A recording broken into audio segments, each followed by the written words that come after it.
Hey, good morning, Steve. At this point, no, officers do not believe these two shootings are connected in any way, but it was no doubt a violent night in Nashville. The first shooting happened here at the intersection of Horton Avenue and 14th Avenue South around 9:15 last night. This is the indictment I received from my sources here at the Criminal Justice Center, really within the last hour or so. It doesn't say much about how it happened, but we do know this morning that after nearly 8 years on the run, 34-year-old Marisol Alvarado is now here in custody, accused of brutally murdering her 2-month-old nephew. They rushed him to Vanderbilt, but by the time they got to the hospital, the victim was already dead. Let me step out and show you the scene here. It's still very active at the apartment complex. You can see the caution tape pretty much keeping us a pretty big distance back. You also see, though, crime scene investigators working to get measurements to process what they can of the scene. So this was a teenager shot and killed?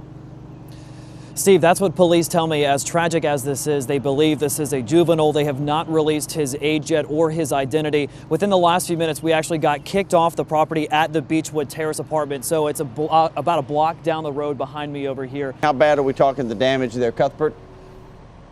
Steve, right now it appears that a lot of the damage is very significant, primarily to the back of this home here behind me. You can see that fire crews are still out here on scene. The Red Cross is here assisting the family of 4 who live in this home. Thankfully, they were not home at the time of this fire, so there are no injuries to report, which is good news. The bad news, though, is the damage. But let me show you right here. This is the front. From the front, though, you really can't see that anything is wrong. You do see firefighters inside of that home right now using flashlights to get a better idea of just how damaged the home is on the inside. But these pictures sent in by viewers early this morning give us good perspective of just how large the smoke and the flames were. It appears that the fire started in the master bedroom of the home, and much of the damage to the back part of the house is very severe, but they do think they will be able to rebuild, which is a glimmer of good news this morning. Right now, Metro Police tell me they still do not have an idea as to who the suspect or suspects may be. What they're doing is they're going door to door to speak with any of the neighbors who were there to see perhaps if they have any clues that could help piece together